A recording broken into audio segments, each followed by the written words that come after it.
Le succès de ce pays repose sur les busy. Oui, vous avez bien entendu, busy. Avec le rebasage en Côte d'Ivoire, on estime désormais que la drogue et la prostitution doivent être calculées dans le PIB. Je vous explique tout ça.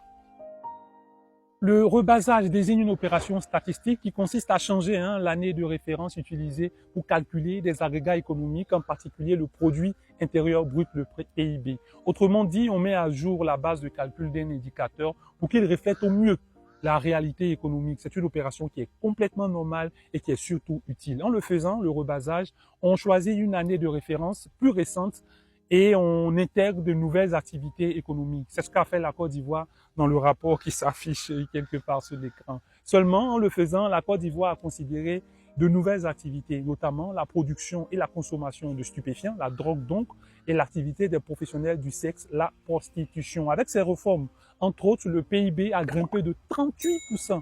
On peut lire dans le rapport à la page 8, cette hausse est principalement attribuable à l'amélioration de la couverture, l'introduction des substances illégales, de l'activité des professionnels du sexe, la prostitution donc, et la drogue.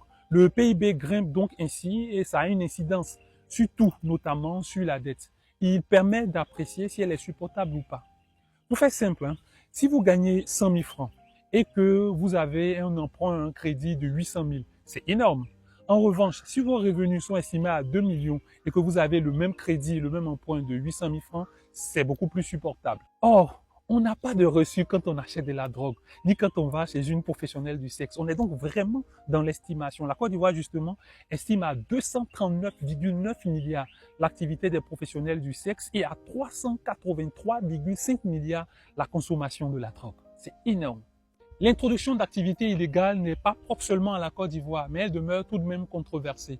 Certains pays comme la Côte d'Ivoire l'adoptent, tandis que d'autres estiment incohérent le fait de combattre des fléaux, comme la drogue par exemple, et en même temps d'en jouir. Et vous, citoyens, qu'en pensez-vous? En tout cas, si vous désirez en savoir davantage sur ce sujet, si vous voulez par exemple recevoir ce rapport dont on a parlé, n'hésitez pas à vous abonner à la chaîne WhatsApp en description, en commentaire quelque part.